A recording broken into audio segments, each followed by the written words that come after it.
আসসালামু আলাইকুম বন্ধুরা, মহিষ কিচেনে আপনাদের সকলকে আবার একবার স্বাগত জানিয়ে শুরু করছি আমার আজকের রেসিপি। তো আমি আজকে বানাবো পুর ভরা আলুর পরোটা। আলুর পরোটা বানাবার জন্য আমি এখানে 3 কাপ মতো নিয়েছি ময়দা।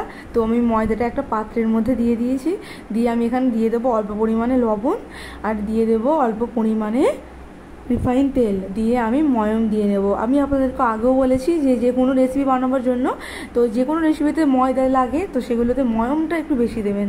যত ময়ম দেওয়া যাবে ততটাই নরম হবে, ততটাই ফুলকো হবে। রুটি পরোটা যাই হোক, যে কোনো জিনিসই খুবই নরম সুস্বাদু খেতে লাগে। তো আমি এখানে অল্প পরিমাণে জল দিয়ে আমি ময়দাটা মেখে নিচ্ছি।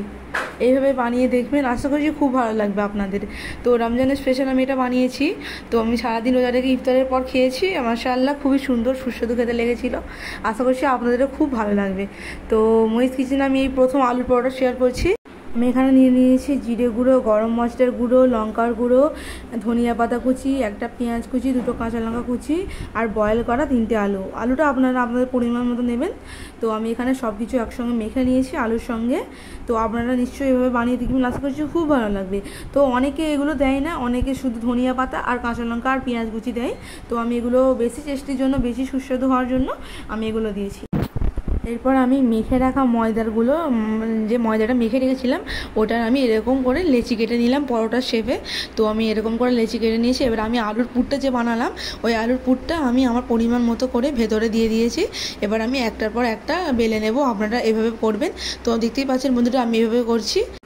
এরকম করে একটা করে সব পুরগুলো আর এই ময়দার ভেতরে ঢুকিয়ে দিতে হবে। নিয়ে এবার মুখটা এরকম করে বন্ধ করে দিতে হবে, যাতে আলুর পুরটা না বেরিয়ে যায়।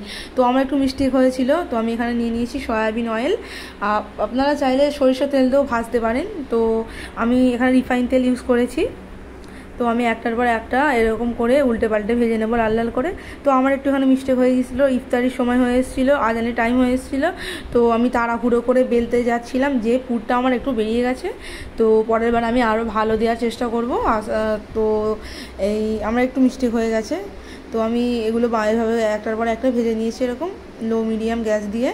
তো আপনারা বেশি জোরে দেবেন না গ্যাস, হাই হিটে দেবেন না, কারণ পুড়ে যাওয়ার সম্ভাবনা থাকে। আর ভেতরে যে আলুর পুরটা ওটা একটু কাঁচা কাঁচা হয়ে থাকে, যে আমি যে মশলার সঙ্গে মাখালাম ওটা একটু কাঁচা কাঁচা মতো হয়ে থাকে। তো আমি এভাবে একটার পর একটা বেলে নিচ্ছিলাম। আর আমি খুব বুঝতেই পারছেন বন্ধুরা, খুব তাড়াহুড়ো করে আমি বেলে নিয়েছিলাম, বেলতে গিয়েছিলাম তাড়াহুড়ো করে। আর ইফতারিতে আমি মুখে পানি দেবো না পরোটা ভাজবো। তো আশা করছি আপনারা বুঝতেই পারছেন আমার অবস্থাটা। তো আমি এরকম নিত্য নতুন আমি রেসিপি মহিষ কিচেনে আমি শেয়ার করতে থাকবো। আশা করছি আপনাদের খুব ভালো লাগবে। এরকম সিম্পল রেসিপি তো সবারই ভালো লাগে, ছোট থেকে বড়। আপনারা চাইলে ঘুগনি দিয়েও খেতে পারেন, কিংবা চিকেন বা খাসির মাংস দিয়েও খেতে পারেন। তো আমি এখানে সস দিয়ে খেয়েছিলাম, আমার সসটা খুবই ভালো লাগে, সুস্বাদু লাগে। তো আমি সব পকোড়ার সঙ্গে সসটাই খেয়ে থাকি। তো আমি পকোড়ার সঙ্গে খেয়েছিলাম। অবশ্যই আপনারা একবার খেয়ে দেখবেন, আশা করছি খুব ভালো লাগবে। তো আমি এভাবে সবগুলো একটার পর একটা এরকম করে ভেজে নিয়েছিলাম।